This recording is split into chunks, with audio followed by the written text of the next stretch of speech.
on Sundays.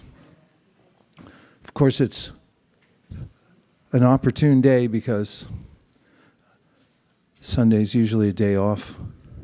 We have a 5-day work week here, right? Still. I don't know who decided that, but it's inherent in the structure of the material world, according to Krishna. Nahi kashit shanamapi jatu tishtat karma krit karyate hyavasha karma sava prakriti jayaragunai. He says that while we're here in the material world, or anywhere for that matter, we always have to be active. One of the tenets of a successful life, according to the Bhagavad Gita, which is our main and standard text, is as human beings we have the wherewithal to decide what kind of work we're going to do, rather than just work hard for nothing. If you notice in nature, there are entities who work very hard and are very organized. But of course, it's just my opinion, but the result they get is questionable. For instance, termites. Termites can live up to 20 years. Did you know that? They're a robust creature, and they also have social structure. They're very much dedicated to a caste system. They have workers, they have scouts, they have those who act as protectors of the queen, and they all live for the queen.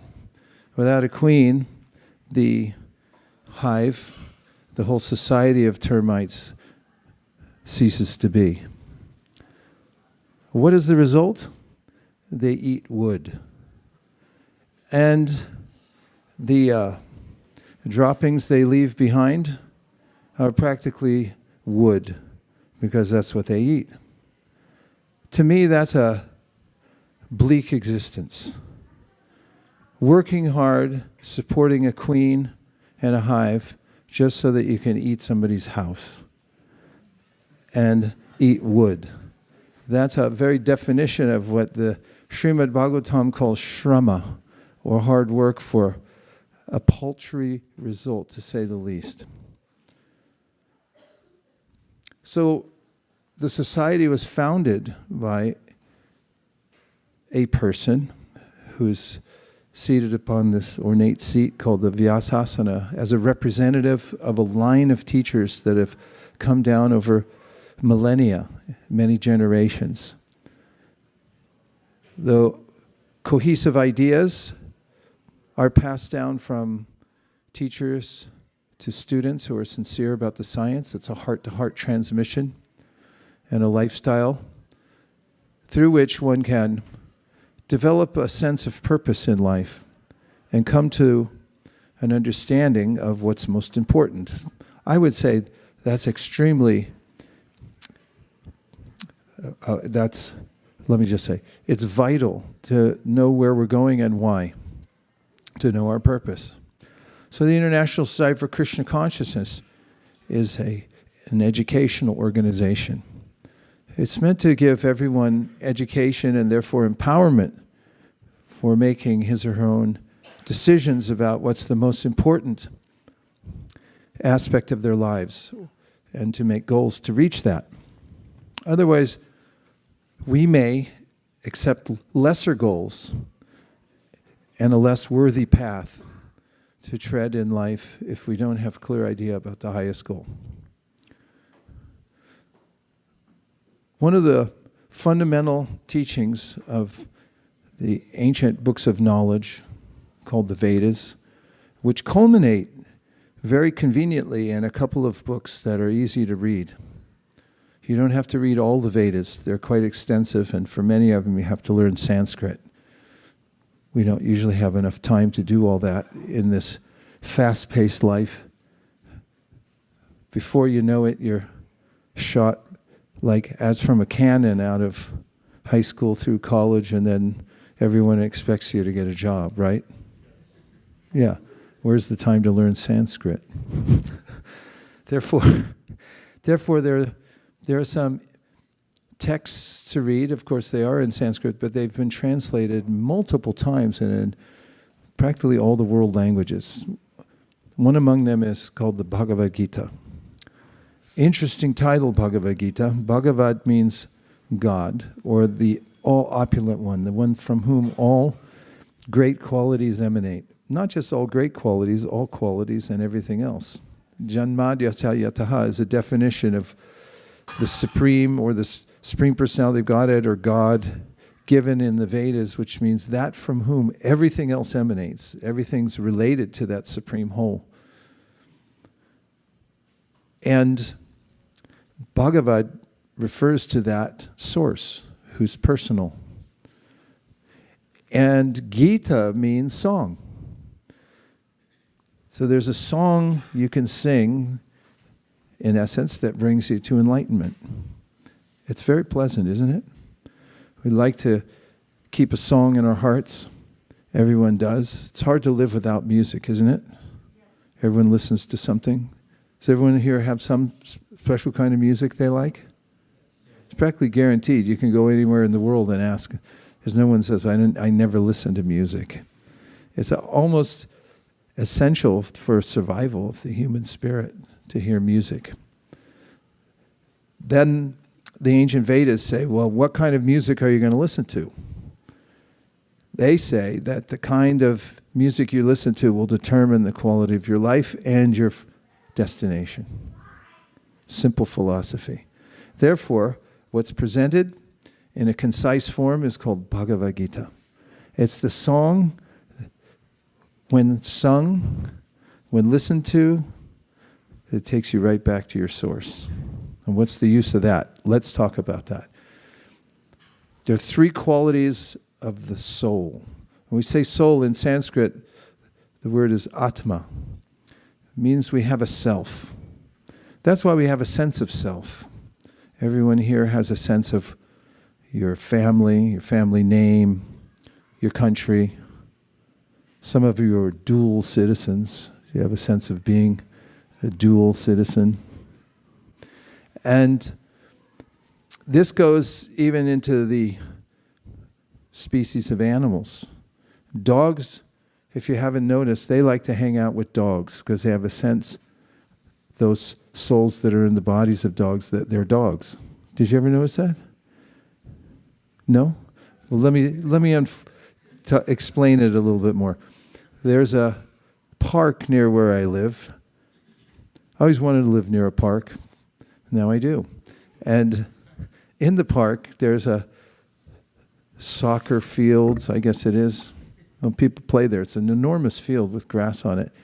And one of the pastimes of the residents of my town is to take their dogs to the field at a certain time when it's allowed and let the dogs play. And dogs play with one another. And they also have a sense of what kind of dog they are or which territory they live in and so forth, because not while they're playing necessarily, but once they go back to their homes, when another dog walks by with its owner, then the dog who lives there will speak up about it and say, you don't live here, get out of here. I could speak it in dog language, but I think you've heard them speak like that before. They have a sense of self. They have a sense of belonging to a certain place.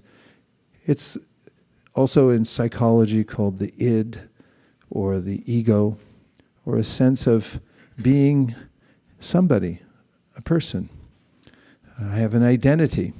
And this is also enunciated in the Bhagavad Gita, that yes, you do have a sense of person. There is a sense, you have a sense of personhood because you are a person. And it's not just an accidental combination of matter. That somehow or there was some explosion and accidentally chemicals came together and they formed entities who temporarily are persons and somehow or other believe they're persons, but it's all an illusion. It's just a combination of material elements. Nor does the Bhagavad Gita teach that the sense of personhood is illusory, because actually it's we're in a temporary contained situation, and once we leave our body and we leave our sense of personhood, then we'll merge into a homogeneous oneness and lose our id or our ego or identity. No, Krishna says in the Bhagavad Gita, you are a person. That's a little reassuring, except for a little catch. Shall I say what the catch is? Yes. Sometimes it can be a little troublesome being a person. True or false? Especially when there's other persons around. And there's also a sense that when somebody I'm attached to leaves the world, leaves their body, it's very disconcerting. It's disconcerting. The mind has a hard time dealing with that. What to speak of my leaving this sense of self, which is rooted in my identity as a material body. I could say so many things about my sense of self related to the body. My father is Czech. My mother is Canadian, whatever that means. And I come from Lafayette, California, went to Del Valle High School. Want my Social Security? There's a long, long list of aspects of my identity, I could say, according to my material body. And if, according to the Vedas, if someone asks you, how old are you? And I would say, how old am I? I am. And they say, no, that's not true. You've made a mistake. You're not 40, you're not 50, you're not 60, 70. You don't have an age because you've always existed, you always will exist. But there's a way that because my personhood gets conflated and connected to my material connection with this body and all the surroundings of this body, it can get a little tedious because according to some of the ancient teachers, for instance, a book called the Yoga Sutras by Patanjali Muni, he says we have an underlying sense of the fact that we've been in many previous lives and we've gone through the process of apparently losing our personhood, in the sense that I have everything invested in this body and my identity as part of this body, right? Say yes. Yeah, because, the way my hair looks and the way my body is and so forth. And then when it diminishes and then breaks down and I lose it, it's like, not again. And Patanjali Muni says there's a sense we carry with us in our heart, and we do go from one life to the next, but we carry that same feeling in our heart that, I don't want to lose that again. So what are we going to do about it? Well, the Bhagavad Gita says, become acquainted with your real self. This is called self-realization. And upon doing that, you'll realize something about yourself that's going to make you happy. And that is that you've always existed, and you always will exist. And there's 3 aspects to our true existence, says the Bhagavad Gita. One is that we exist. That's a big deal. Descartes said, I think, therefore I am. There's a sense of knowingness that I exist. And another is an endeavor to know things. It's the first thing that happens when a child comes out of the womb is everyone wants to teach little Schnicky when he comes out. Like, watch this, here, do this, say that, say mama. Learn stuff faster. And we like to. It's our nature to learn things, to want to know, a knowingness of what can improve our lives. And then there's a desire to be happy. Correct? Yes. You didn't wake up this morning and make a prayer. Let my catalytic converter be stolen from my Toyota. May the electric company call and say, your bill is 3 times higher than you thought it was.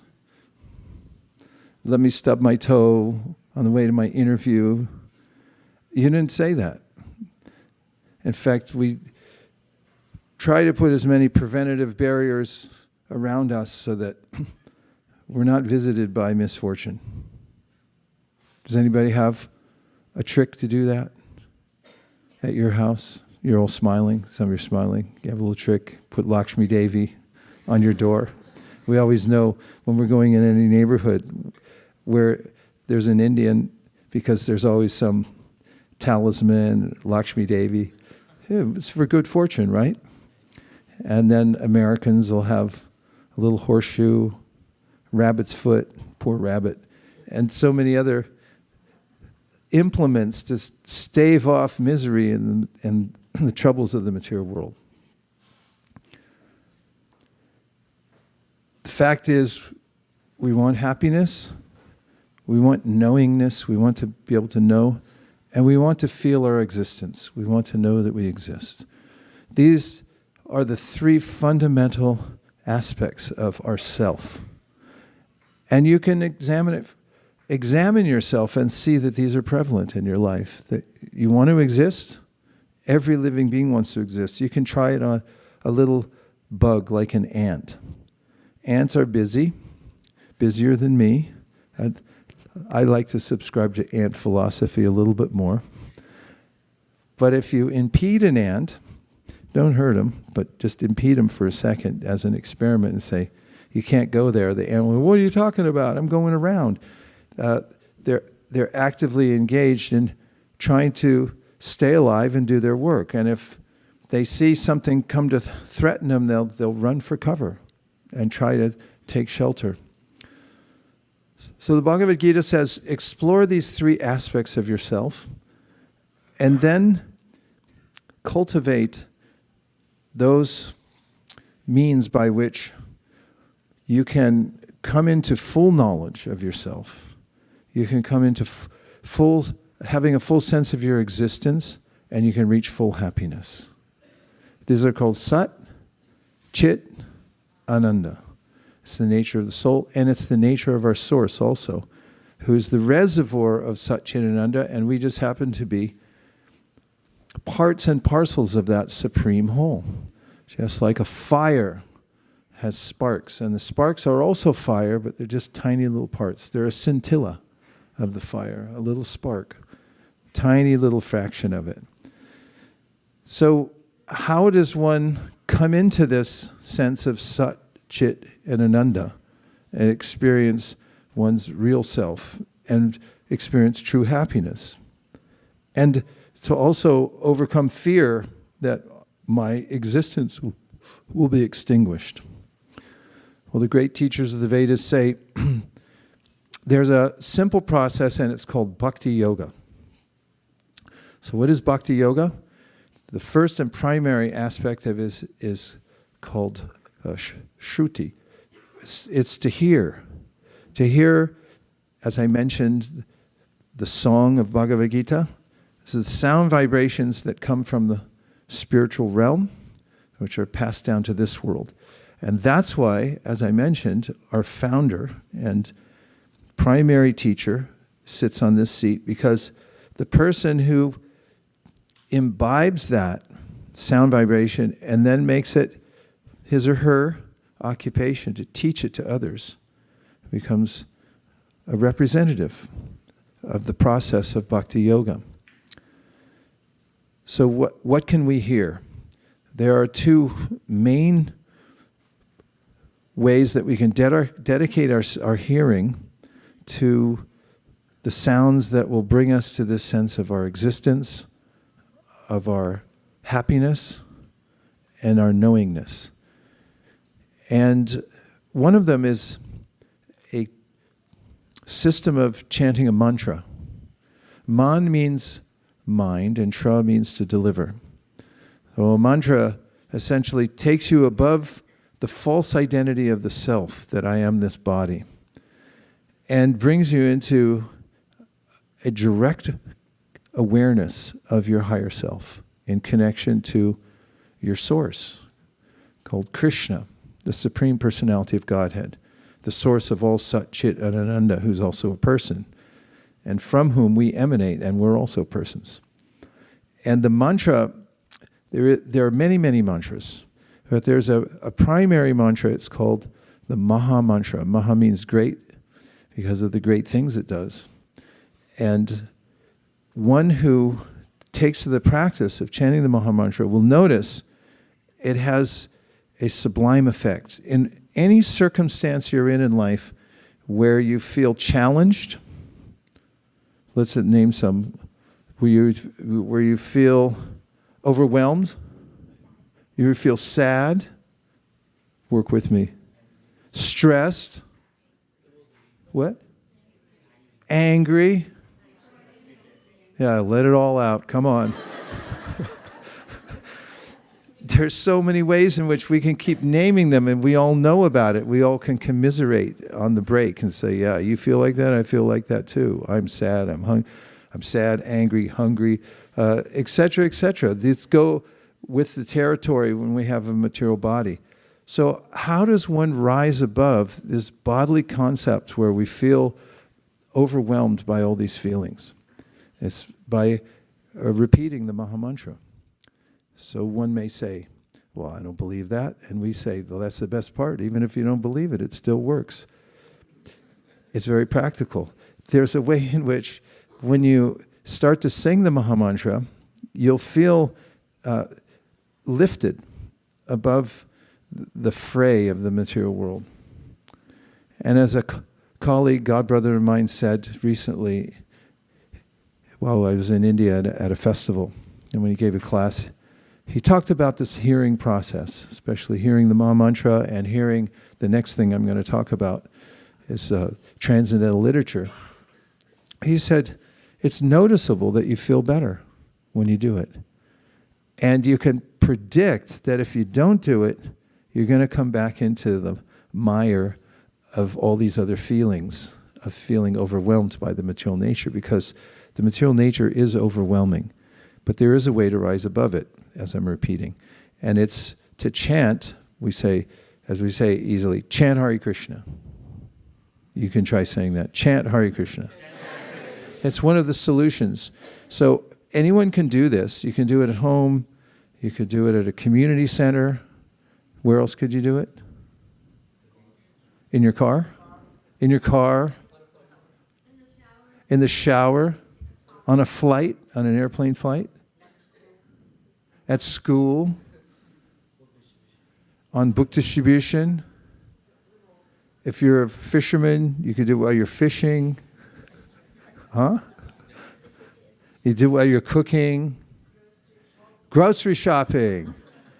I never go, barely ever go shopping. My wife will attest to it. It's too overwhelming an experience for me. Too many choices.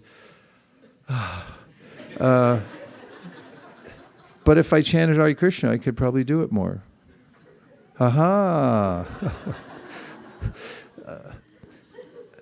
You can do it anywhere at any time, and you can rise above the kind of anxiety that naturally comes along with being in material consciousness, the identification with the body, with the mind. You rise above that by a sound vibration, a mantra that comes from the spiritual world.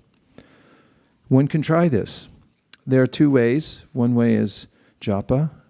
It's a personal practice where ideally you'd commit to a certain amount of time or a certain number of mantras that you'd say every day. You perform the experiment on yourself and you say, okay, that guy was talking about this. It sounds somewhat reasonable and it seems to be part of some tradition. So, hey, I could try it out. I won't tell anybody because they'll think I joined something, but I'll just do it on my own. And you could try it. How many minutes a day would you try if you were just starting? To just do something like this. Hare Krishna, Krishna Krishna, Hare Hare. Hare Rama, Rama Rama, Hare Hare. And you'd go on doing that for like how many minutes would you say would be a good place to commit yourself for a day? That's a lot. 10 minutes, 15 minutes? Huh?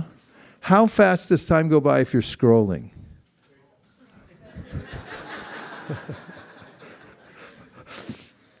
When you're chanting, it may be a good test. I mean, we could look into this. It may be a good test that the times when you feel that time's going really slow, maybe you're doing something more worthwhile.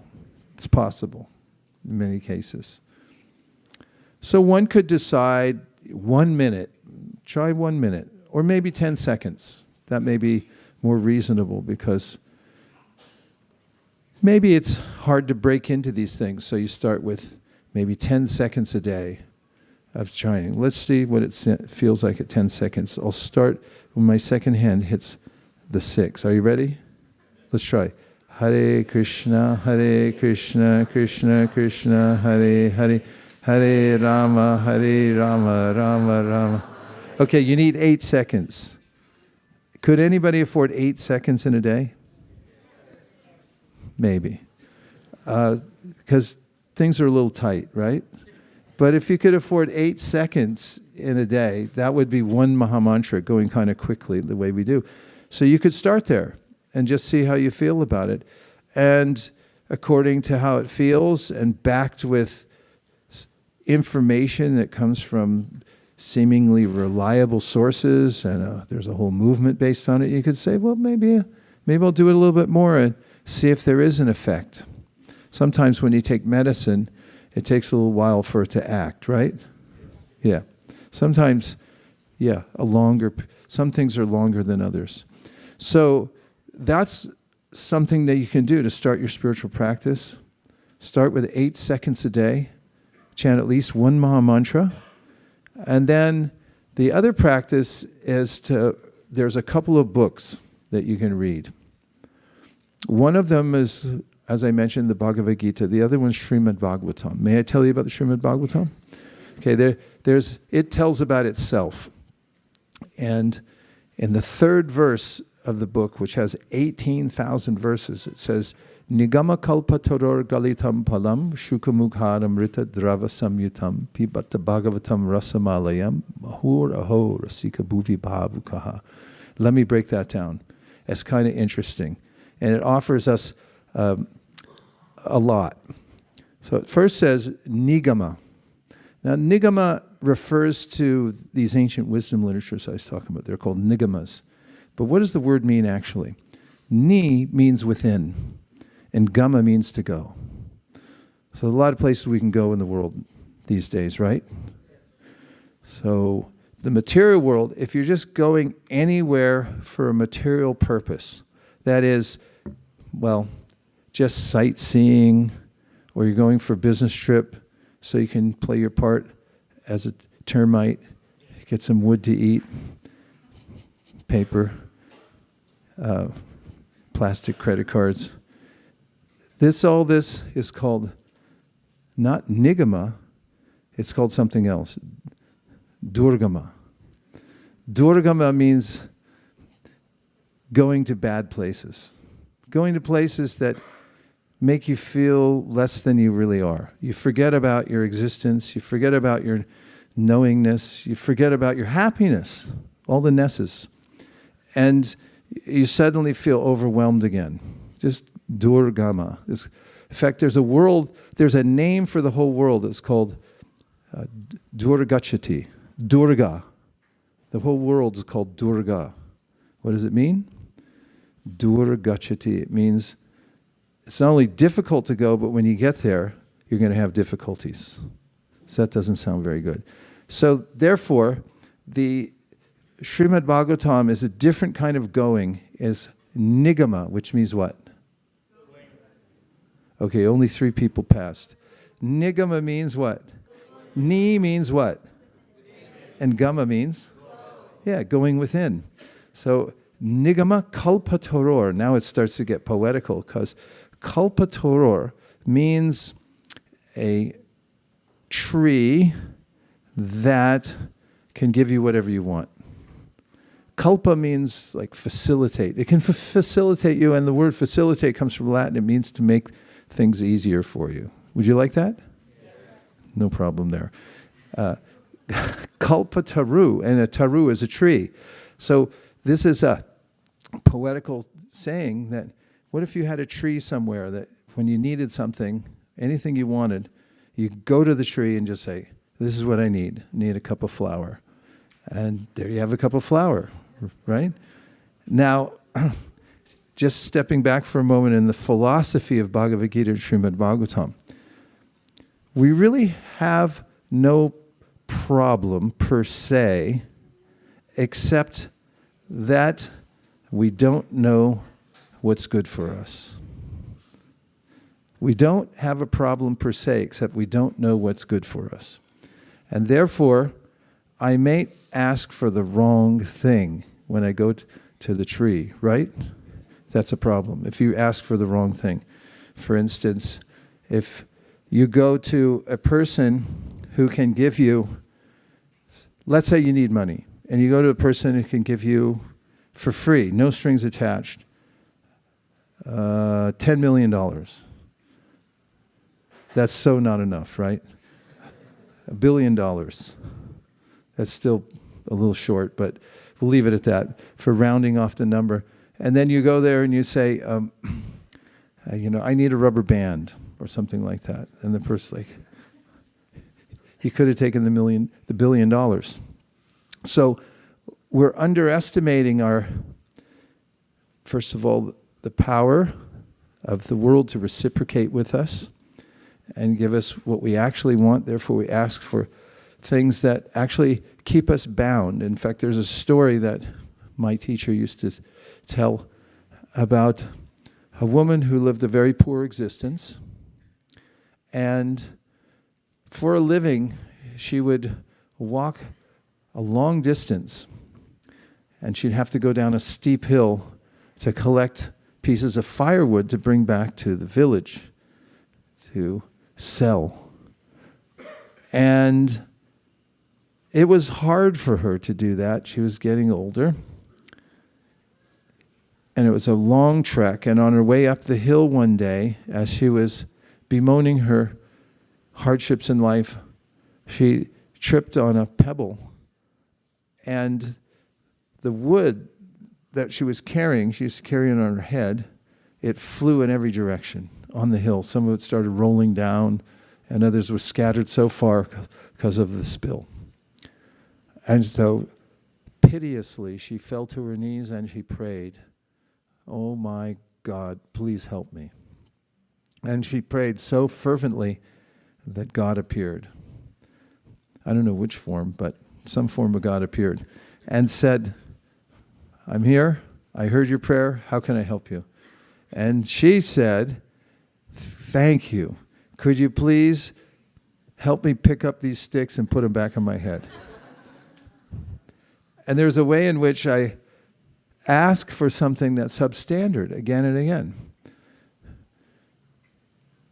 So we may have the difficulty when we come to the tree of asking for the wrong thing.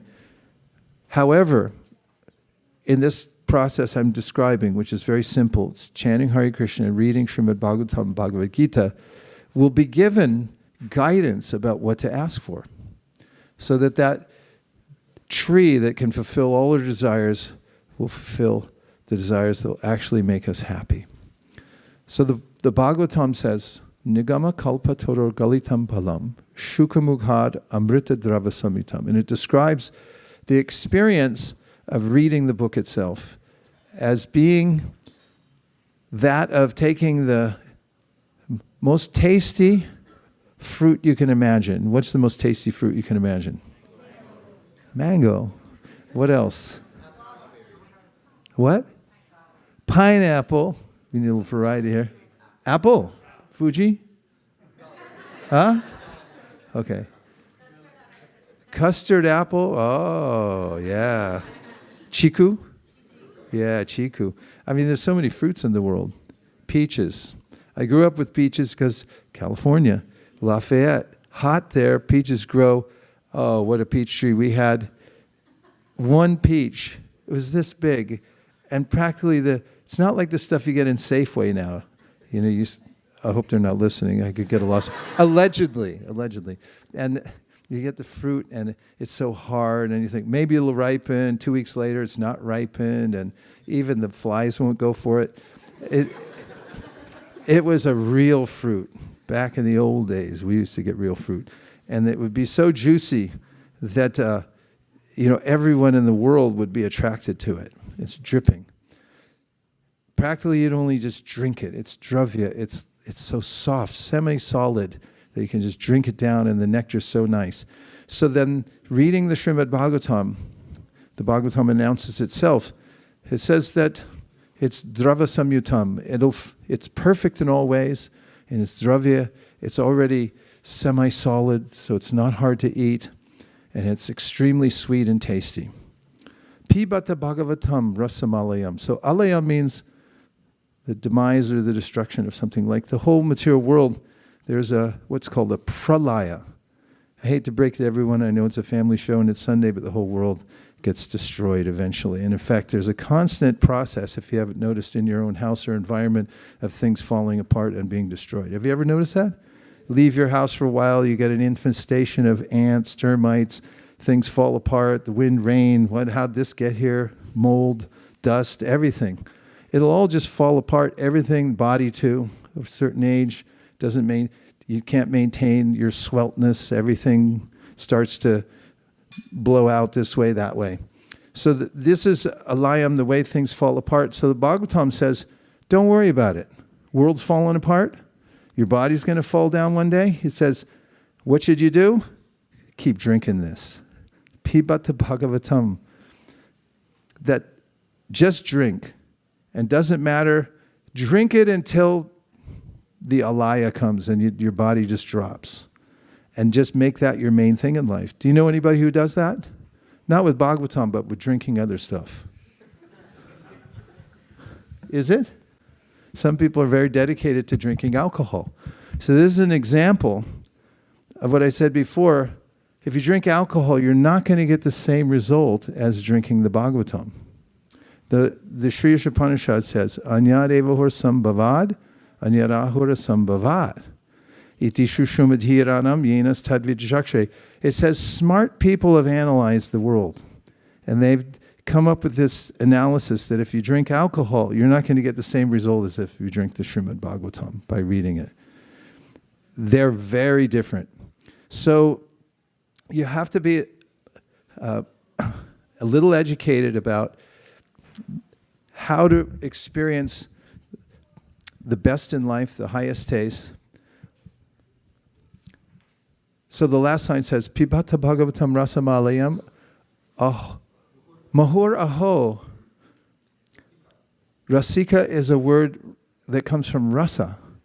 Rasa means the taste you get in something. Like when you eat the fruit and the rasa, I thought I was getting kicked out. Thank you. Enough of this stuff. That rasa means really the taste that you get from anything. We're looking for the taste, the essence, that, wow, that was fantastic. Let me drink it again. So the Bhagavatam is saying, don't worry, you're not going to be disappointed. You keep drinking this. It'll be so good that even while you're drinking it, you may pass out because it's so good. And then when you wake up again, what should you do? Take more. Just keep drinking. Don't stop. And it doesn't have the anomalies that regular intoxication has. In fact, I wrote an essay a while back. It was based on a song from the 1980s, I believe, by a person who's local here in California. I ran into him once at the airport while I was waiting in line. His name's Huey Lewis. And he wrote a song that became very popular called I Need a New Drug. And the lyrics of the song are interesting because he said, I need a new drug that doesn't, I can't remember. You know the song? Oh, I thought somebody was telling me the lyrics. I need a new drug. So he names all the wings. Okay, let me go to a thing you're more familiar with. Have you ever heard a drug company when they come out with a drug? It's a 2-minute commercial, and 1 minute and 50 seconds is a disclaimer.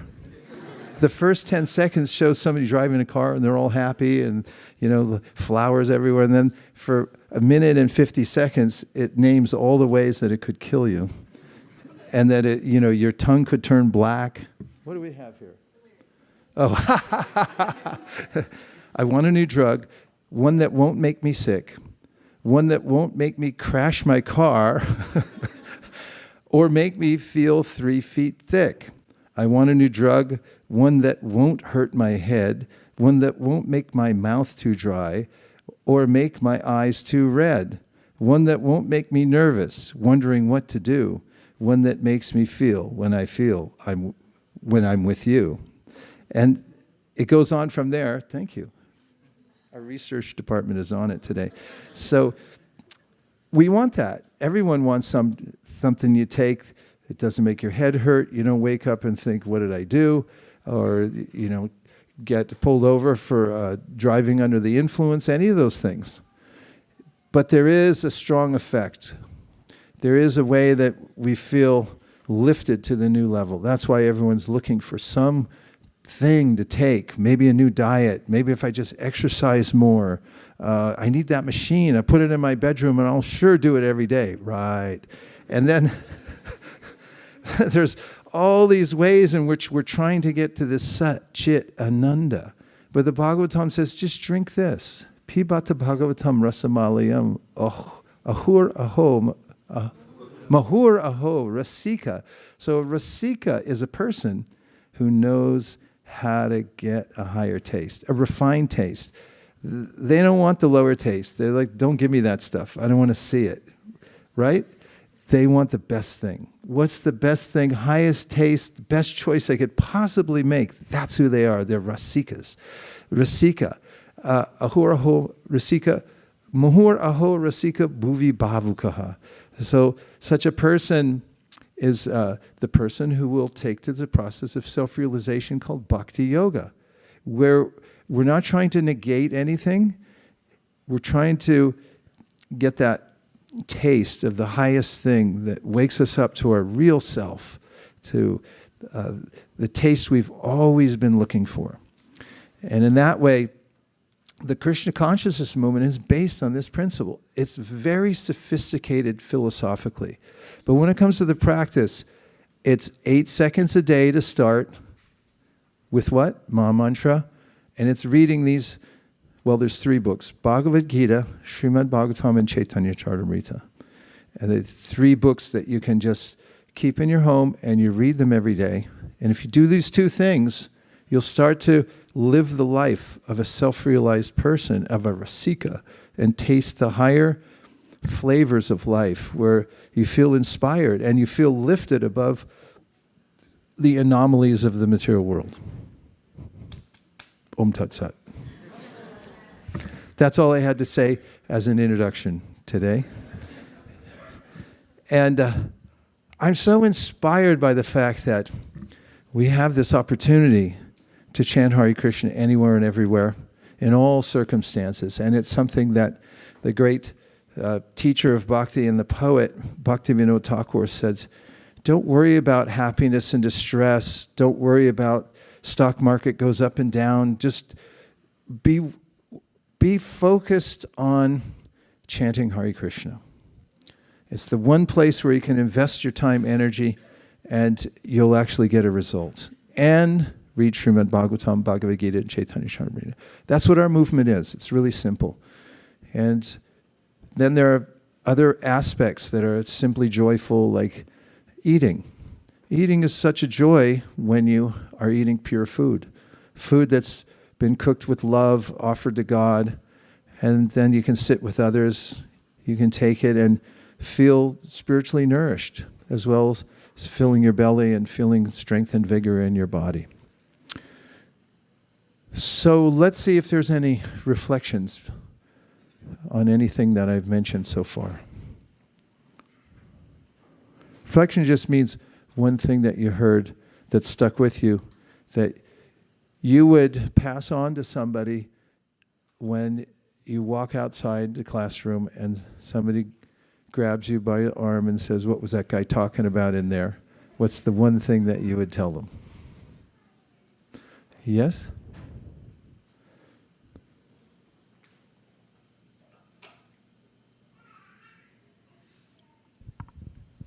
Hare Krishna, thank you, Maharaj. That was really great. And I was thinking of the 3 books, Bhagavad Gita, Srimad Bhagavatam, and Chaitanya Charitamrita. And it's so important. And just today, my granddaughter said, I really want to learn Bhagavad Gita. So she's actually going to go spend a week up in Sharanagati with her grandfather because he's going to give her a crash course on Bhagavad Gita. But it's so important. And I also wanted to just mention that the termites don't like redwood. Yeah, it has tannin in it.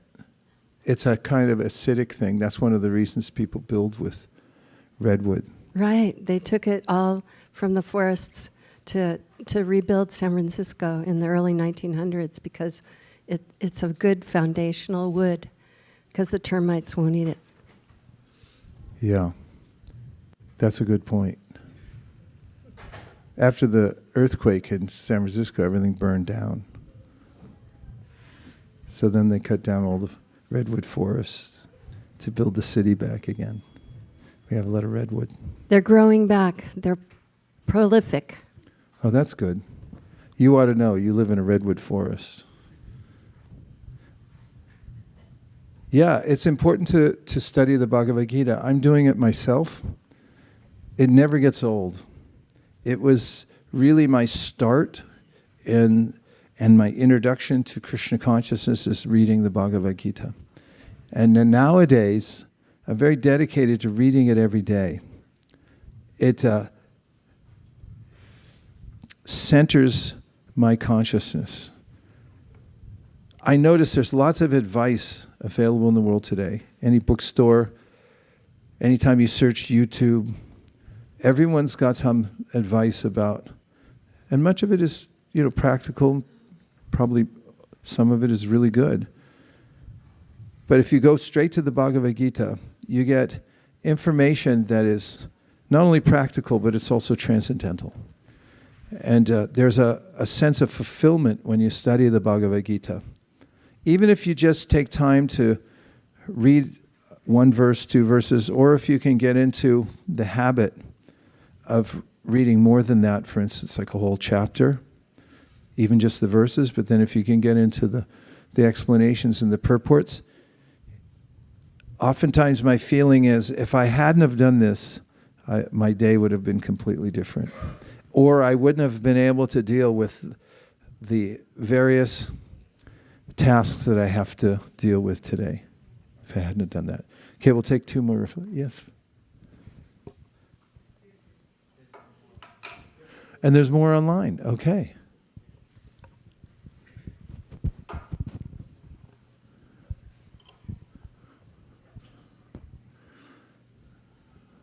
Krishna Maharaj. So I see also His Holiness Jitudha Swami Maharaj is also there in the class. So we are having association of all the exalted devotees in this moment, at this moment, yeah.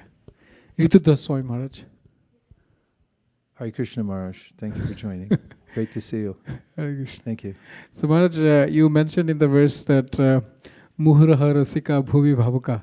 It seems like it's the subject matters of Bhagavatam are to be realized by those who are connoisseurs of devotional service. They know the importance, or they know those who have the test. But in a conditioned state, how we can develop a little bit of test, or what will help us in practical way? Yeah, I alluded earlier to those who drink other substances. And I do that rightfully because my spiritual master used to mention it too. And when he was asked the exact same question, he said, well, how do you become a drunkard? And he said, well, you go find some drunkards. You can find them. There are people that are so dedicated, and maybe they do it publicly. Some people do that. And they don't mind if you join them. Usually some park somewhere, and they have a bench, and they have their liquor. And you can go over and, I'm not recommending this, it's a metaphor. He said, and you go there, and if you sit with them for a little while, then they'll say, well, just try a little sip. Like I said, 8 seconds, Maha Mantra, one verse. They'll say, just try one sip. And they go, that's terrible. And they go, that's not so bad. Just keep trying it, And after a while, there's a sense of euphoria because the alcohol is killing all your brain cells and so forth. And then after a while, coming back, then you get good at it. And you can also become a drunkard by association.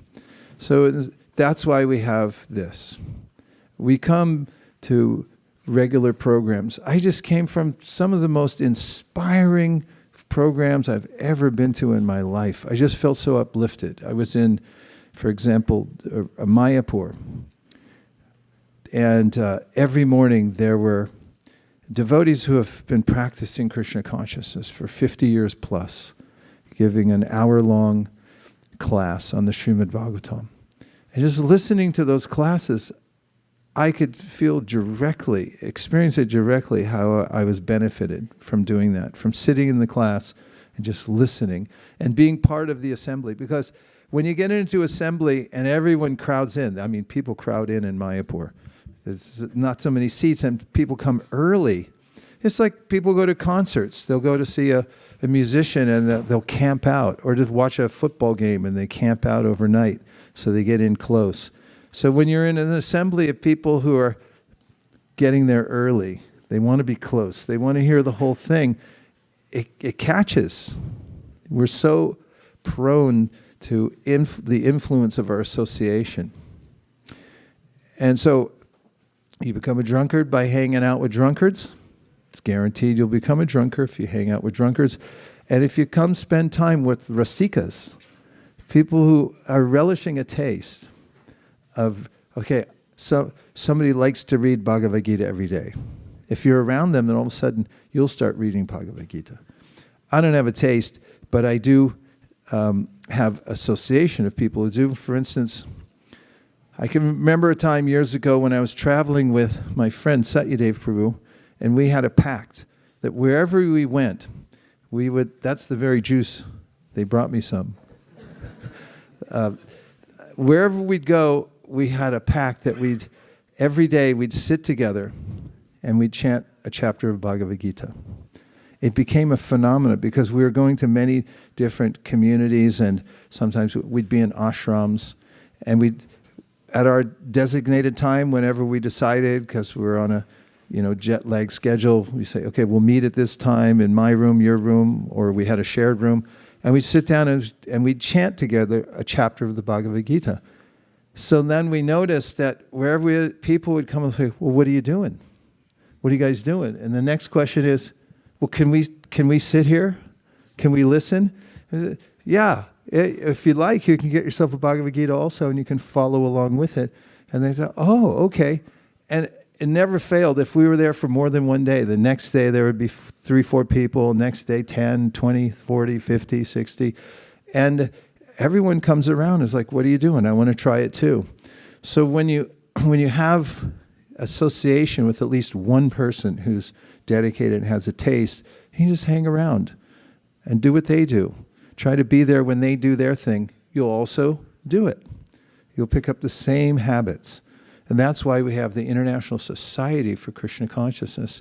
And we have here even segmented aspects of our community, like Bhakti community. It's a place where anybody can, that we find anywhere, even in public. Doesn't matter if you just met them for 5 minutes and they say, well, this sounds like a good idea. Say, great, why don't you join us for a program? You can come on Zoom and see how you like it. And people listen in, and afterwards they write in and they say, that sounded pretty good.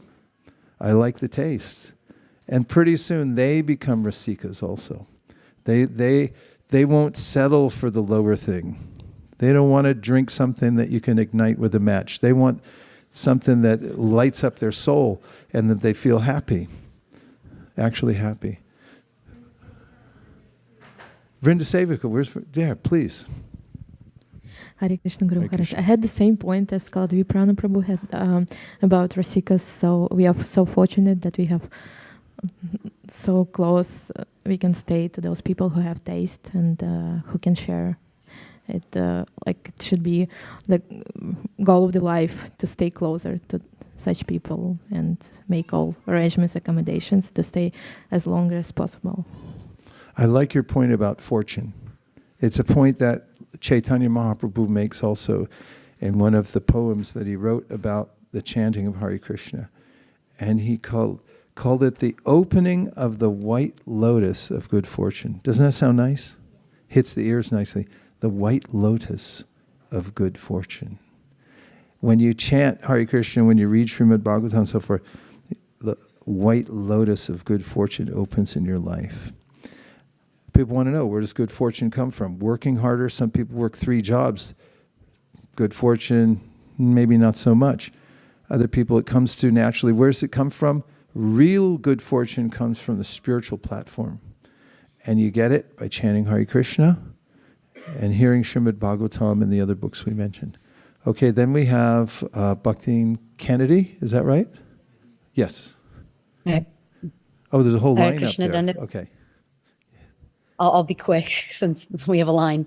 I was struck by what you were saying about intoxication and how we can either have a transcendental intoxication or a material intoxication. And before I came here to ISV, I was living in Portland, Oregon, which is quite famous for some forms of intoxication. And before then, I was an art major and a theater major, which also both have connotations of very specific kinds of intoxication. So we have this interesting natural propensity to want to alter our state of consciousness. And meanwhile, it's transcendental consciousness that we're searching for because it's the one that's going to offer us not only the most clarity, but instead of running from something, which a lot of times is what material intoxication is used for, transcendental intoxication allows us to run towards the best possible outcome. We need a new drug. And in fact, thank you, Kennedy, that was really nice. And we like the scenery back there too. It's a treat. One of the first flyers that the followers of the founder Acharya, he came to New York and he opened a center there, and people started becoming Rasikas because they were listening and they were chanting. It's like, ooh, this is kind of nice. And then they had a similar realization, so they made a flyer that was appropriate for the time. It said, "Stay high forever." Because that's what everyone was pretty much doing, except it wouldn't last forever, but they were staying high 24 hours a day. But then stay high forever, that was the next step that they could take. Thank you. Thank you very much. I think Shankari Kaur is there. Please go ahead. Hare Krishna Guru Maharaj, please accept my most respectful obeisances at your lotus feet. My pranams to all the Vaishnavas and the Vaishnavis. Guru Maharaj, I was listening to this class in the Sydney temple, and the speaker was saying that, when I first read the first canto of Srimad Bhagavatam, I thought that this is the best literature that I've ever read. Then I went to second, and my opinion changed. I said second it's even better, and then third, with fourth, with fifth. It just keeps getting better because the reader starts becoming that rasika. They start getting used to that rasa, and they keep elevating in their consciousness, and that just makes them stick to the thing. And I was also thinking, Guru Maharaj, that Prabhupada has presented his purpose in such a sweet way that it actually gets us addicted to reading Srimad Bhagavatam, Bhagavad Gita, Chaitanya Charitamrita also, if we make it a routine of our schedule. It's so beautiful. So thank you so much for speaking on this, Guru Maharaj. Yeah, thanks Hare for Krishna. the points. In fact, it's in a traditional ISKCON temple, everyone would either live in the temple or right next to it, and they'd all join together in the morning, 4:30 a.m. And after that, there are various other ceremonies, and it would culminate, or it would include about an hour-long class on the Srimad Bhagavatam. And Prabhupada pointed out that if you did one verse a day, talk about be a sage page by page, if you did one verse a day, you could finish the Bhagavatam in 50 years. So everyone was on track for that. And if you hear the whole thing through by consistently doing one verse a day, then that effect will definitely be there. And let's see. Oh, calling in from New York, are you? Bhakti Jui, go ahead. Nice to see you here. Hare Krishna Guru Hare Maharaj, Krishna. please accept my humble obeisances.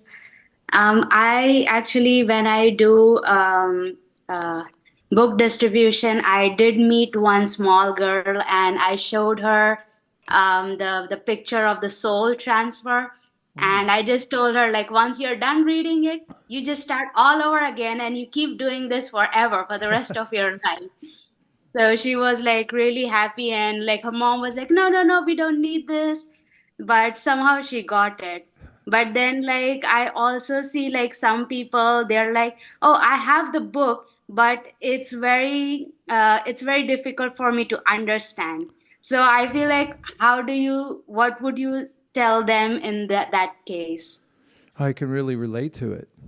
Although I had read the Bhagavad Gita, when I came to Krishna consciousness, Srimad Bhagavatam was very foreign to me. I was more oriented to the philosophical aspects of the Bhagavad Gita. Even the story seemed a little bit much for me, although there was some excitement in knowing there was a battle and things like that. But knowing the whole history behind it, I didn't know it came from the Mahabharata and so forth, but I loved the philosophical points. That's the level that I approached it on, and that's what I could really appreciate. That's what I was drinking in. And then when I came and I joined the ashram, based on that and so many other aspects of the Krishna conscious movement, and then the Srimad Bhagavatam was there. And I would open it and I would look at it and I'd like, where's the philosophy? There were stories and people talking, and many of these things I couldn't relate to very much at all. But because I hung around and I would hear the Bhagavatam in the morning every day, there was a growing sense of appreciation for it. And that's what happens with the Bhagavatam. Somebody had pointed out, if you stick around it, it grows on you. Maybe Kennedy said that. And so that it's important to allow people to enter at the level they're at. Mm-hmm. And then also, as we're helping people come forward and helping ourselves, we have to create environments that are appropriate for people where they resonate with that. Not everyone can jump right in and appreciate the Srimad Bhagavatam or the Bhagavad Gita or the chanting of Hare Krishna or anything. Many people I know, even in this community, have said, I came for the prasadam, I'll be honest. I came because the prasadam was nice and nobody hassled me and it was free and so forth. And you got to be careful. It's just like going to that park bench and you're just like, well, what are you guys doing? And the next thing you know, you're a drunkard too. And if people come for any reason, and there's so many reasons to come to Krishna consciousness, and sometimes, we have to invite people in on their own level. We have a very lovely devotee who we met on Sankirtan in Toronto, and she was a very successful business person, had 3 or 4 dentist offices that she managed and so forth, and she was a spiritual seeker, and when she saw the devotees, she was naturally attracted. And then I said, yeah, why don't you come to the Sunday program tomorrow? And how many thousands of times have I said that and never seen anyone? The next day we saw her there, like, here I am. And then, she comes from Iran, and her parents were devout Muslims, but they came to see her in Toronto, and it was just around the time of the very famous Toronto Ratha Yatra. And so she obviously couldn't miss it. What was she going to do with her Muslim parents? So she brought them along, and when they got there, and her parents saw the Rath carts, Lord Jagannath, devotees chanting, dancing, they said, wait a minute, what is this? Is this some kind of religion? Is this Hindu or something? He said, no, Mom, it's yoga. And they went, oh, okay. And they like, so as we're coaxing ourselves forward, when the mind says, oh, this is too much this and that, just try a little sip. Just start where you can and take a little. There's something called the multiplier effect I learned when I was studying business, and it's in economics actually. A little tiny change in the input stimulus of money that comes into the system, it widens and goes into a much bigger effect. And it's that way in Krishna consciousness also. You take a little bit and it'll expand. Krishna says that. Neha bikramanashosti. So when we present to others too, we can find that little opening where they can take a little something. And if it's if it's as small as just being friendly to them and having them appreciate that you had a good disposition and that you didn't mind if they didn't take something from you, that's okay too. And that leaves an impression. And if it's somebody says the Srimad Bhagavatam that doesn't like what you're doing, then you should leave them alone. Let them pass unobstructed without any remonstration on your part, because that'll also leave an impression. So everyone's a part and parcel of Krishna. We all come from the same source, but everyone's at a different level. And we just have to accommodate it in ourselves. We can't try to be something we're not. We have to do what we can do with what we have right now and just keep doing it and be steady. Consistency will have its effect.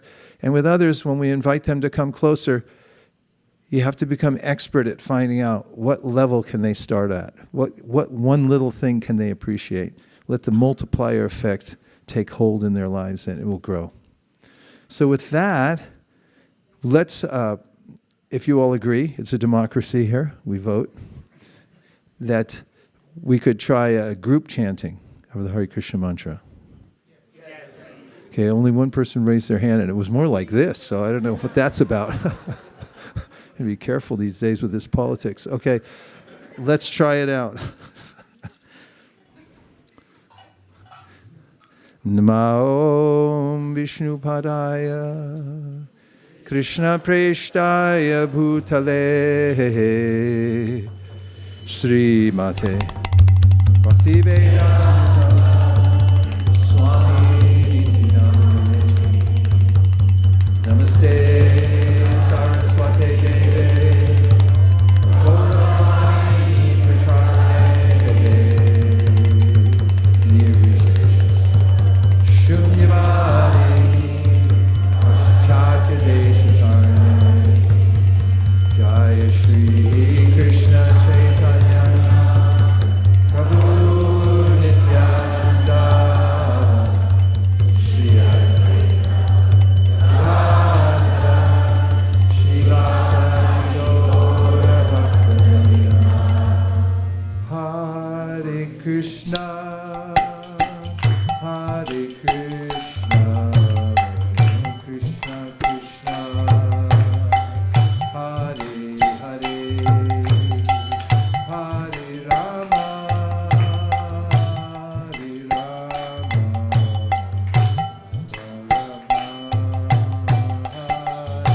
Krishna Krishna, Hare Hare, Hare Rama,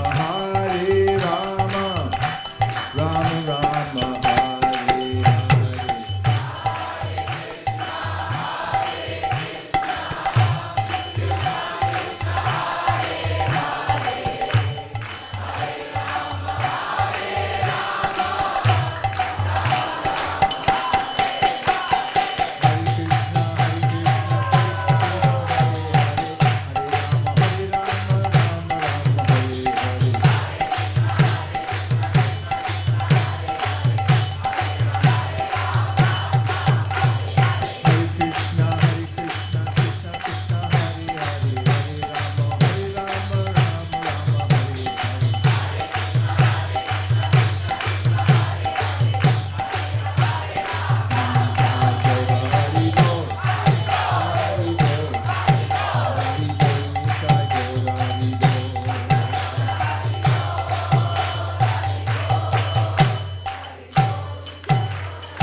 Vaisesika on Kartals and cowbell.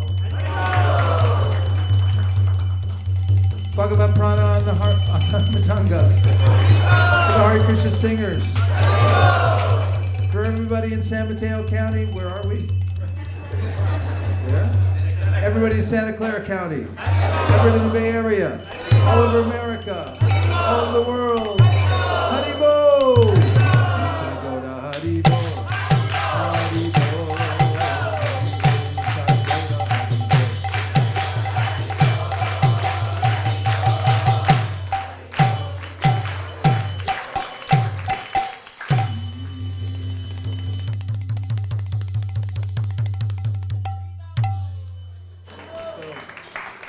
Thank you.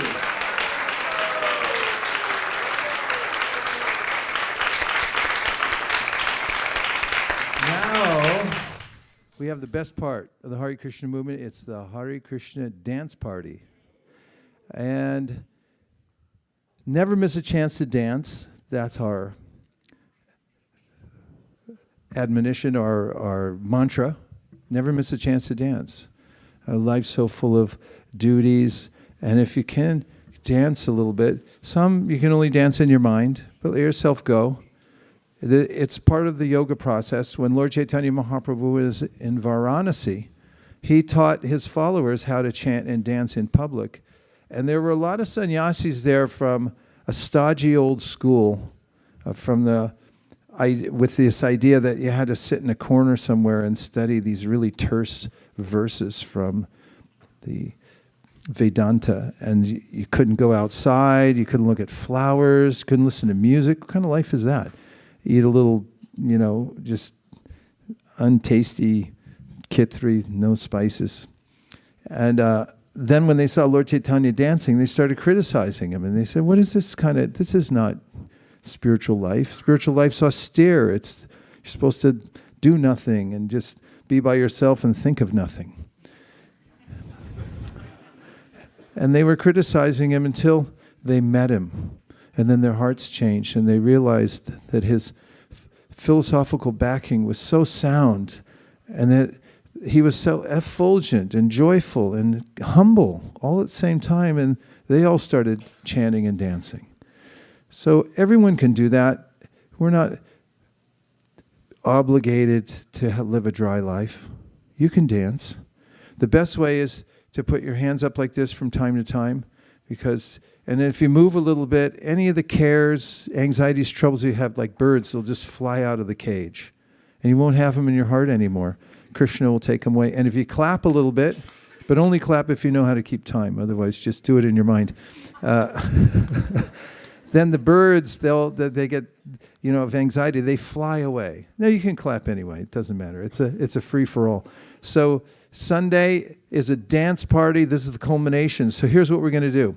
We have these beautiful new cases under the screen over there where all the seats go. They all fit in there perfectly. And we'll put them all in there. And if you're sitting on a zafu, it goes in this ornate, beautiful box over here. And you can throw them in there. We'll roll up this carpet and we'll expose the greatest dance floor in Silicon Valley. It was prepared specially for you, just for comforts and convenience. The ladies can stand this side, men can stand that side, and then dance to your heart's content to the music, okay? Yes. Thank you, everybody, for coming to the ISKCON of Silicon Valley, and we'll see you back in about 2 minutes right here for the Hare Krishna Dance Festival. Thank you. Hare Krishna.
Hare Krishna, please return all the mics to the broadcast room. Please return all the mics to the broadcast room.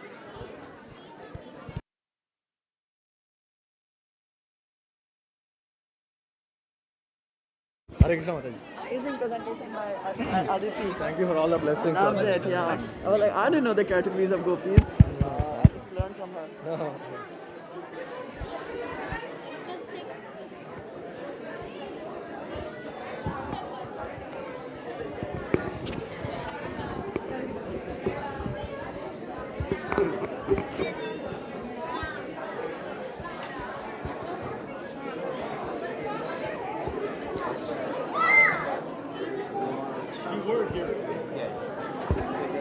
Like what? Wait a minute, total 3 times. No. Kids are here, right? Or have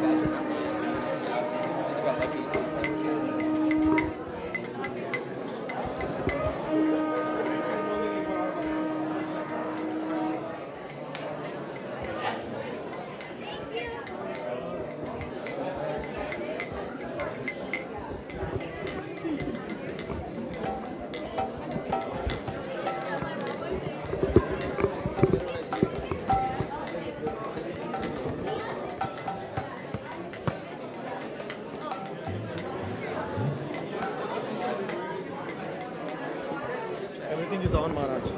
Okay.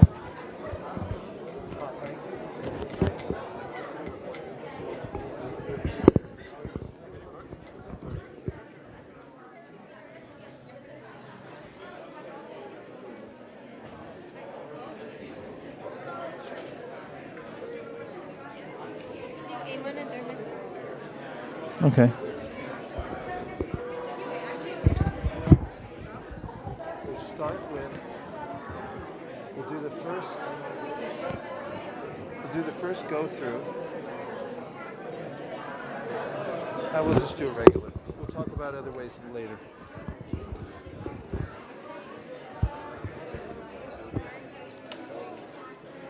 Ma Om Vishnu Padaya Krishna Preshtaya Bhutale Srimate Bhakti Vedanta Swami Niti Namine.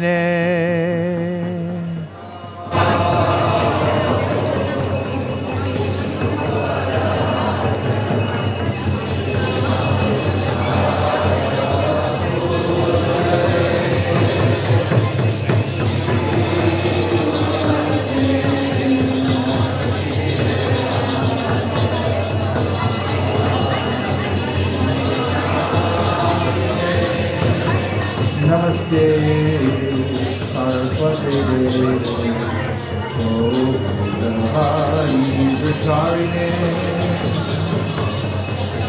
Nirvishesha Shunyavadi Akshasya Desakarine Namaste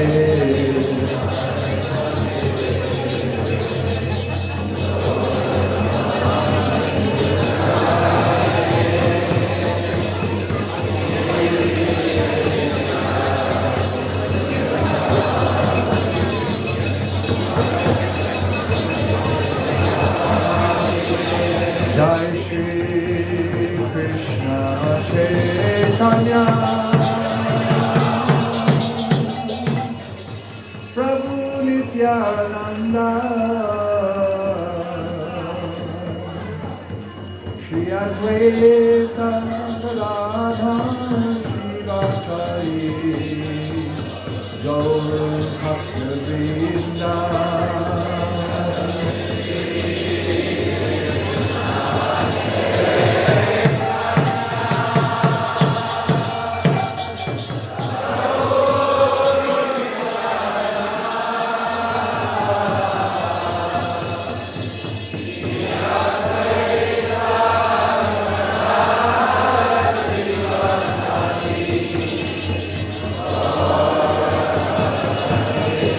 Jai Shri Krishna Chaitanya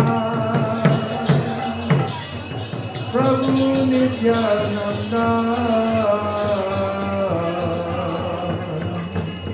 Shri Advaita Radha Shivakari Gaur Bhakta Vrinda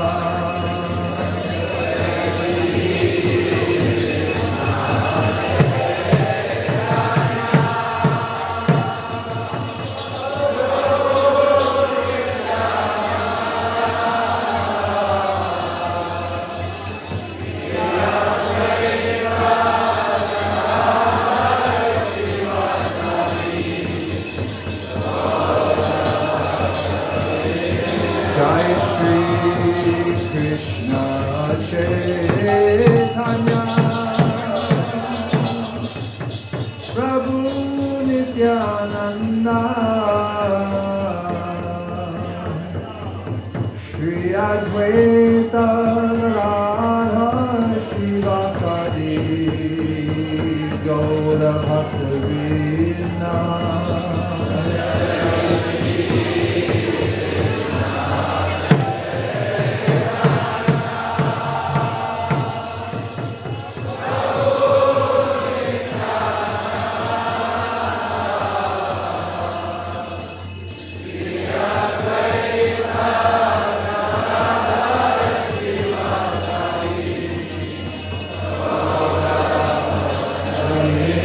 Krishna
Krishna, Hare Hare,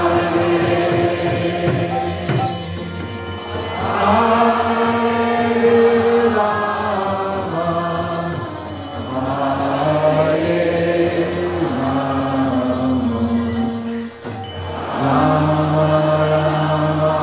Rama, Hare Hare.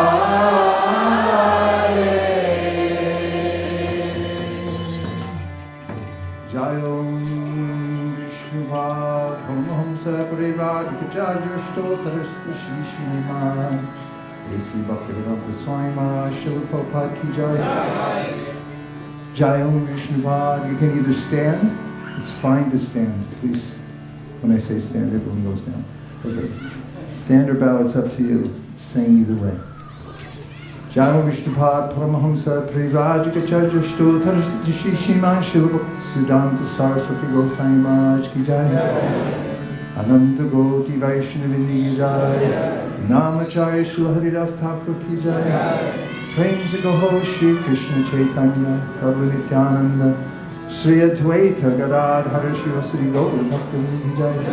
Shri Shri Radha Krishna Gopinath Shama Kund Radha Kund Giri Govardhan Ki Jai. Shri Vrindavanam Ki Jai. Shri Mayapur Navritam Ki Jai. Shri Jagannath Puri Dham Ki Jai. Tulsi Devi Bhakti Devi Ki Jai. Jumna Devi Ganga Devi Ki Jai. Samveta Bhaktivinoda Ki Jai. All glories to the Sum of devotees. All glories to the Sum of devotees. All glories to the Sum of devotees. Gaur Premanande.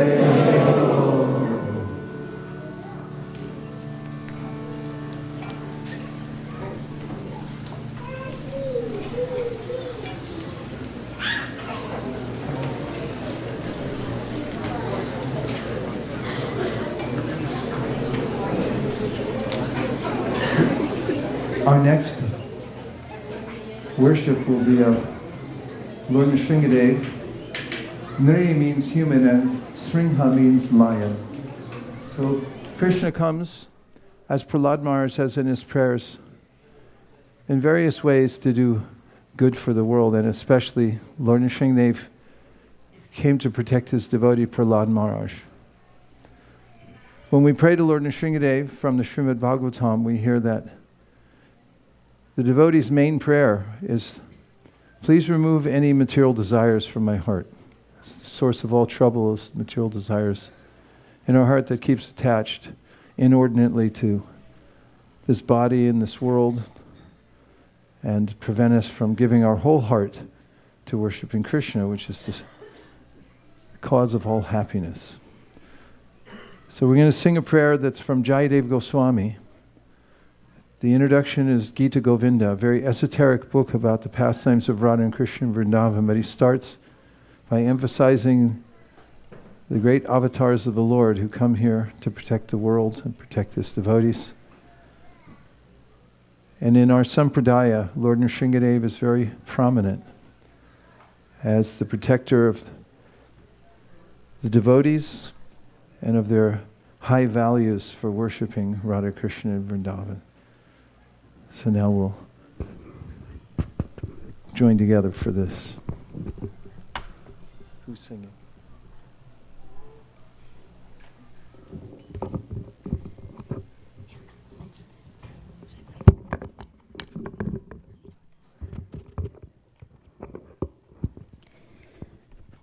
Namaste Narasimhaya.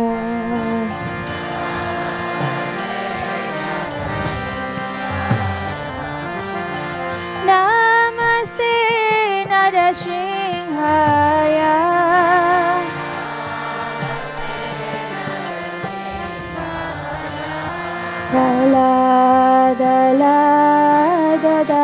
Praladadadahine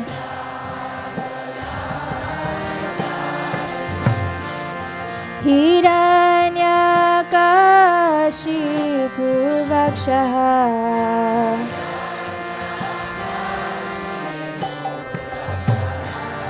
Hiranyakashipu Vakshaha.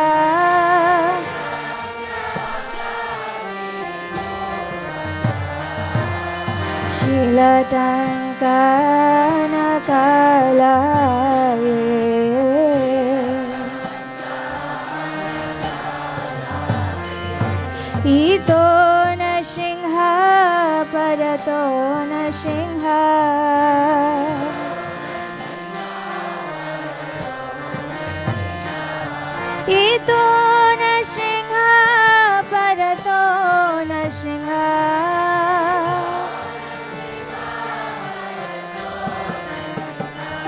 Yato Yato Yami Tato Nrsimha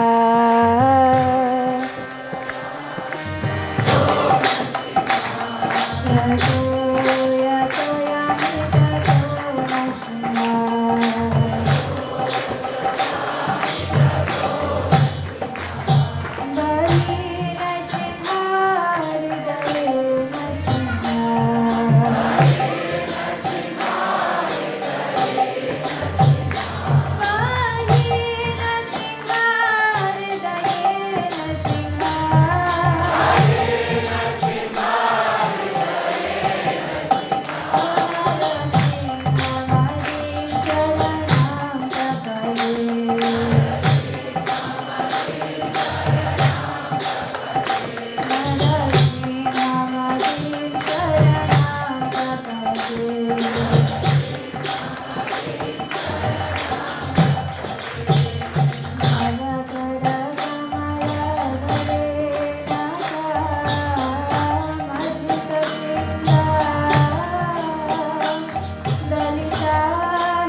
Hare Krishna, everybody.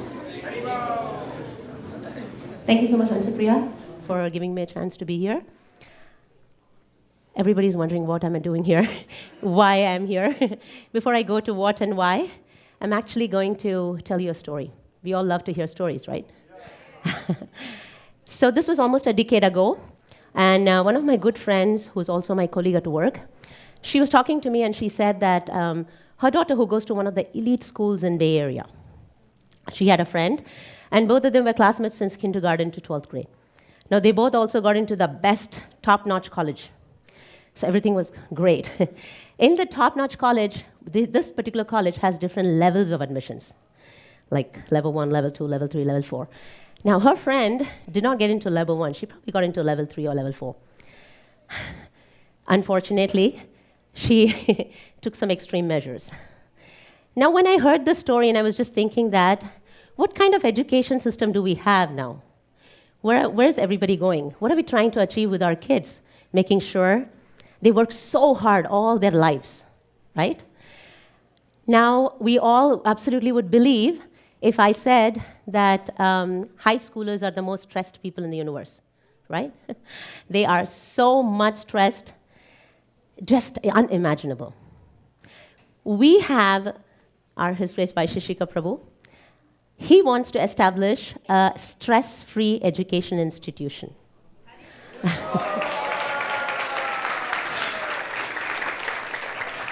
So why am I here? I'm here to talk about Radha Academy.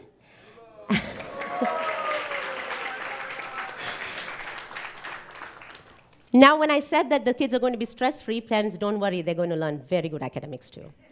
So you see the Radha Academy, you see our battle cry that says academic excellence with a heart, right?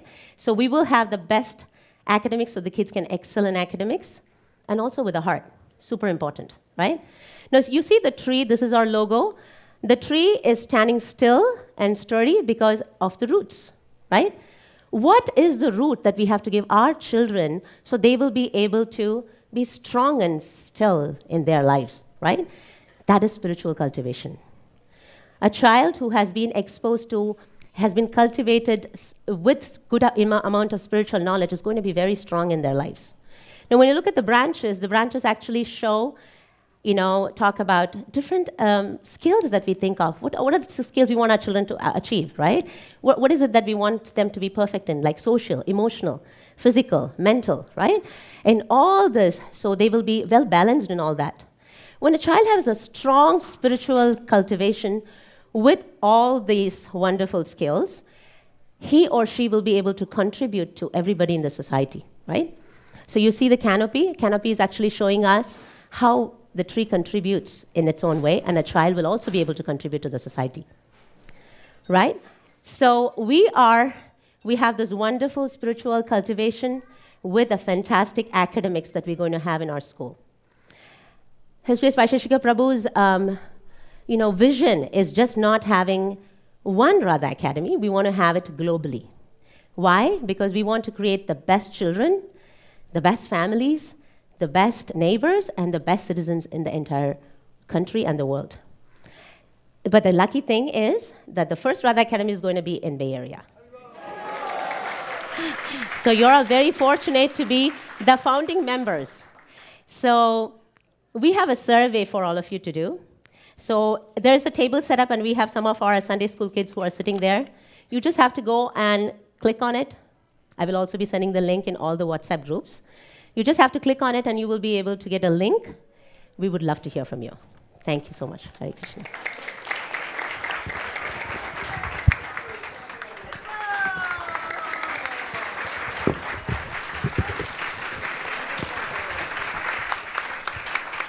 Thank you, Sukeshwari Mataji, for sharing with us this wonderful new initiative that is going to go far and wide.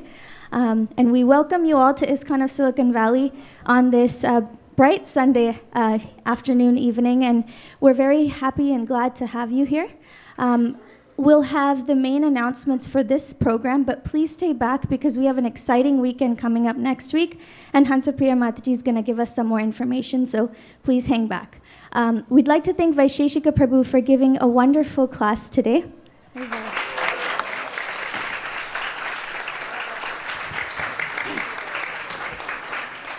and for also leading the ecstatic kirtan.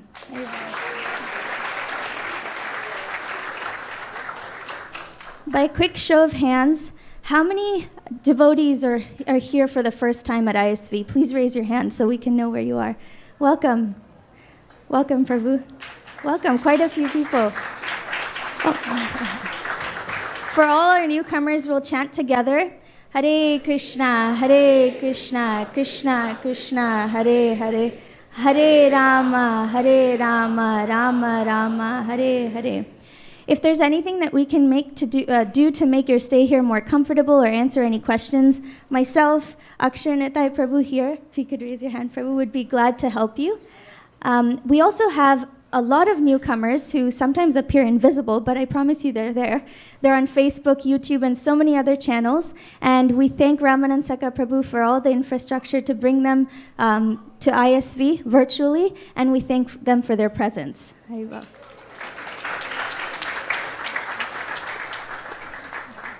We have a couple of sponsors for today's program, so I'll call your name and please come up. We have some sweets for you to offer. So we have Tanya, and she is sponsoring on the 5th birthday of her daughter Gayatri. She's actually not present here, but she should be here, okay? Oh, please come up.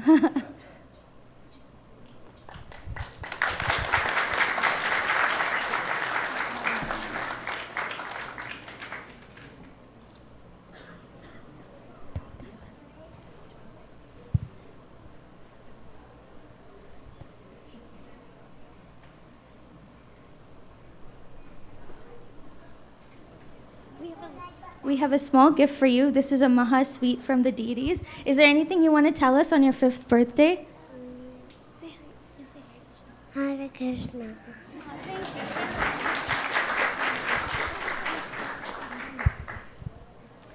We have our second sponsor, Hariharan Prabhu and Indu Mataji, who are sponsoring on the occasion of buying a new home in Jersey City.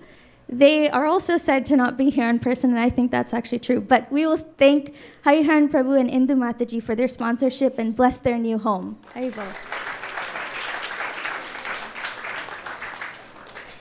This third one is very, very special to our community. We have Mahaprabhu Prabhu and his newly wedded wife, Vaisesika Mataji, who are sponsoring this feast on the occasion of their wedding.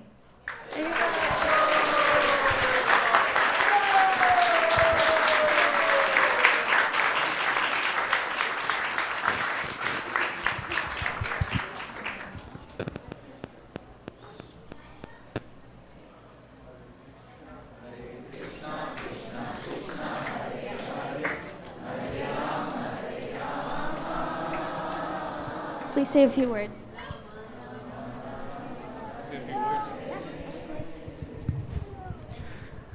Okay, this is going to be embarrassing, but I'll try my best.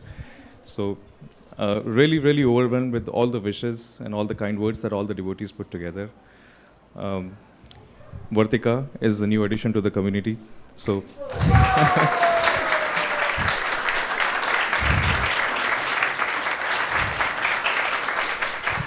And also a new addition to the Arabic Sankirtan team.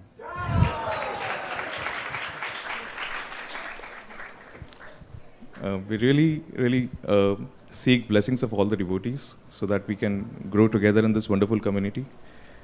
Hopefully for the rest of our lives, just continue in this community and hopefully uphold the mood and the mission and the values that our community stands for and is so eager to distribute it to one and all. So thank you very much. And would you like to say something? So thank you everyone for all your kind blessings. Hare Krishna.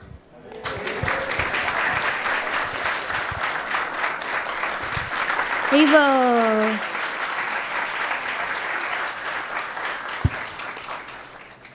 Last but not the least, we have Akhil Salunke, who is sponsoring on the occasion of his wife, Anusha's birthday, and he's seeking the blessings of devotees for her progress in Krishna consciousness and her good health.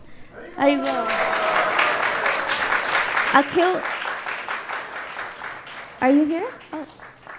Well, his beautiful wife is here. Happy birthday. Thank you everyone. I just seek blessings of all the devotees and kindly bless me to serve everyone in whichever way I can. Thank you.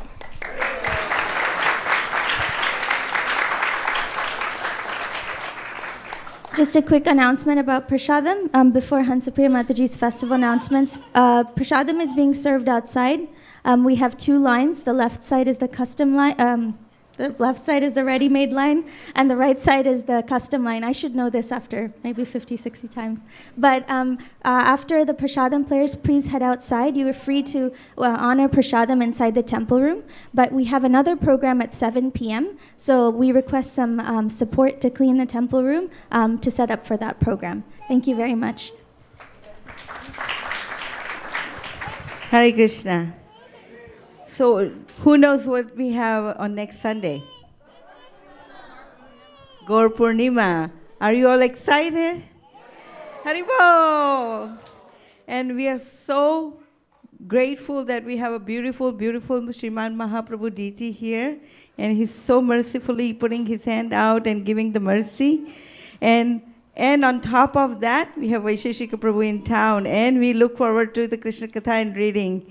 We're going to have the festivity throughout the day. We're going to start from 4 a.m., 4:30 a.m., 4 a.m. because we wanted to park somewhere proper. We don't want to burn our neighbors out, and we want to also have enthusiasm to make it. And especially, do you know what? I was talking, we just had a Janmashtami planning meeting a few hours this afternoon. And I was thinking Mahaprabhu is the most merciful because it's on Sunday. And Krishna's Janmashtami is on Monday. So please take the full advantage of it. And I tell you, we've been going through some tough weeks last few months. And of course, separation from Vaisesika Prabhu, separation from Kunja Sevika. And we want to take every moment we have, full advantage of it. And those who felt that they missed out on Yatra, this is your time. So please come, soak up every bit of it, and give up all the other activities, and just be here Saturday for what? Decoration, pre-cleaning, chopping, prepping, everything, okay? It's a part of our service, Skrabanam, Mopanam, everything is needed, okay? We want to make this place spotless. Like Mahaprabhu himself cleaned the temples. So this is all of our opportunity. Let's take advantage of it. Today our body is active, working. So please, let's roll up our sleeves, get on our knees, and help Hari Sankirtan Prabhu. If Hari Sankirtan Prabhu is pleased, I know Mahaprabhu will be definitely pleased.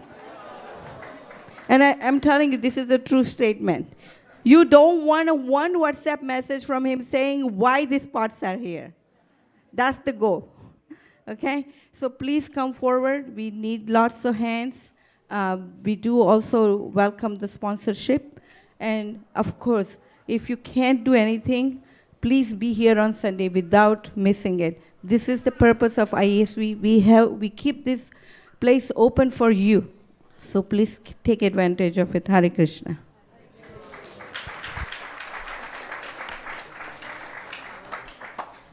Radha prayers, please. Prabhu, would like you to say something about the upcoming festivities? Okay.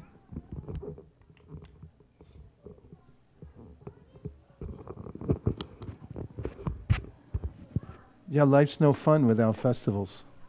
Why even bother to live in a place where you have to work all the time and drive on the freeway if you can't go to a festival? Festivals make everything right again. When you can come and just spend the whole day, or as much as you can, to be with Krishna and chant. And Gaur Purnima is the appearance day of Lord Chaitanya Mahaprabhu. Not many people know about Chaitanya Mahaprabhu. He's the Channa avatar. He's a covered avatar, comes in Kali Yuga to teach the process that Krishna taught, but he shows by example. And we guarantee that if you come here and you spend a minimum of, what's the bare minimum? No minimum, but more important, no maximum. If you spend a minimum of 1 minute here on Gaur Purnima, we guarantee you'll walk away happy, and if not, we'll pay for your gas that it took you to get here. Just send us the bill, we'll cover it, no problem.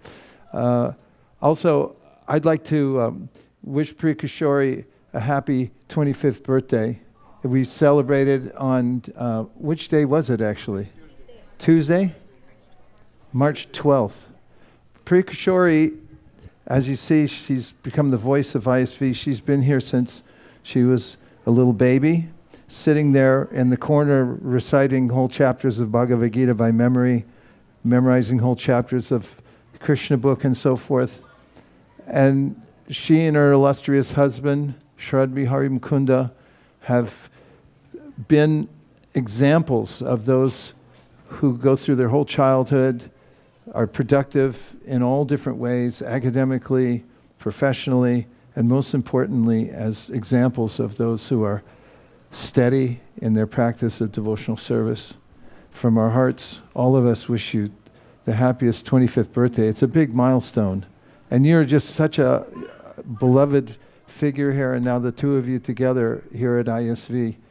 We all love you very dearly. We look forward to seeing your leadership, both of you, emerge more and more here at ISV, and may all success come to you from every level in life on your 25th birthday and beyond. Everyone agrees with this. Please say Hare Krishna. Her Grace Priya Kishori Devi Ki Jai. Now we get to sing another song, because just like Bollywood, that's the representative of the spiritual world. That's the culture of the spiritual world, that you, when you're happy about something or some new events come out, you break into song. And now we're going to break into another song. Bengali is a beautiful language, actually, and this is by Bhaktivinoda Thakur, glorifying the process of honoring spiritual food, that's which has been offered to Krishna. Here we go, shall we? Sharirad vijaja jodendriya kaheka jibe pele vishaya shagare dharma je jivayati loba moisu durmati Take jeta kati tatam tare Krishna Boro Doyamoy Gori Bhare Jiva Jai Shah Prasad Anna Dilo Bhat Shayanamrita Pao Radha Krishna Guna Gao Preme Dako Shri Chaitanya Nita Preme Dako Shri Chaitanya Nita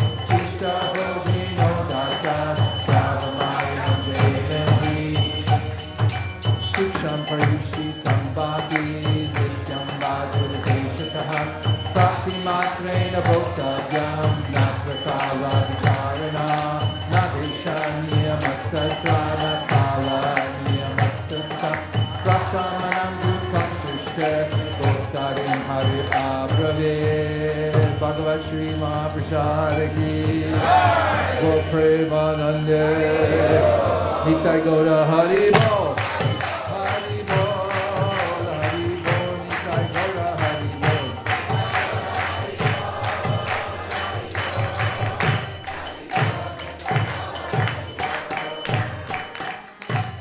special dancing award goes to Ramani. Thank you everyone who joined the Hare Krishna dance party. And now for the Sunday beautiful prasadam. Please, it's in the picnic area. Go straight out here, take a sharp right, and you'll be there. Hare Krishna. Thanks.